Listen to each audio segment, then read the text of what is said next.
Hello, hello mga best friend! Another day, another cravings na naman.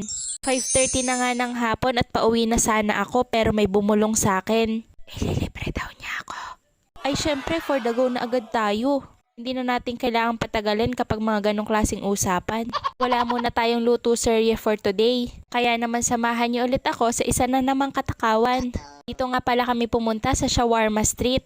Located ito sa Quezon Avenue sa Long, Calapan City. Pagkadating nga namin ay umorder na agad kami. Bestseller talaga nila itong shawarma rice. Pero nagpa-add lang kami ng toppings. Yung isang in-order namin is chicken, yung isa ay liempo at nag-add din kami ng ibang order. Kagaya ng beef silog. Ay syempre pagkadating ng order namin, kainan na agad. Buti na nga lang naka-order na agad kami. Kasi sunod-sunod dumadating yung mga riders. Tapos sobrang dami pa nilang mga orders. Baka kung nagkataon, mamaya pa kami makakain ito. Kaya ayan, tuwang-tuwa na naman ang best friend nyo. Meron lang akong gustong i-share sa inyo mga best friend. Sa mga nakakakilala na sa akin noon, alam nyo na nagva-vlog na ako dati. Simula yun nung nag-pandemic.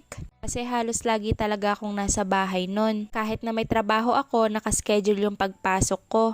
Pero natigil yun nung unti-unti nang bumabalik sa normal yung buhay natin. Halos lagi na tayo ulit nakakalabas. Araw-araw na ulit yung pagpasok sa office. Kaya hindi ko na nabigyan pansin yung pagvivideo ko. Pero ipagpasalamat natin kasi bumalik pa rin sa normal yung buhay natin. Sobrang laki ng naging impact sa buhay natin ng pandemic. Recently, gusto ko na ulit gumawa ng mga content pero pinanghihinaan ako ng loob. Unang-una, baka hindi ko kayanin kasi may trabaho ako. Tapos may mga iba pa akong sidelines. Kaya sobrang grateful ko dun sa mga taong nagpupush sa akin at naniniwala na kaya kong gawin ito. Kaya sobra akong nagpapasalamat dun sa mga taong patuloy na sumusuporta sa akin. Hindi ko kayo maiisa-isa, pero minamanifest ko na makakabawi din ako sa inyong lahat. Di man ngayon, pero alam ko darating yung panahon na yun. At sana kasama ko pa rin kayo hanggang dulo. Kaya ikaw best friend, kung pinanghihinaan ka ng loob, mag-pray ka lang at magtiwala sa sarili mo. Alam ko na marami ding nagmamahal at sumusuporta sa'yo. Kaya ikaw na nanonood nito, magiging successful ka.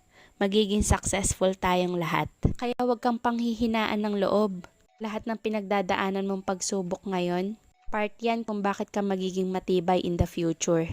Kaya saludo ako sa mga taong patuloy na lumalaban para sa sarili nila at sa pamilya nila. Kahit gaano pa kahirap ang buhay. Ngayon pa lang nagpapasalamat na ako sa inyong lahat. Ay siya, mag-iingat kayo palagi ha. Bye!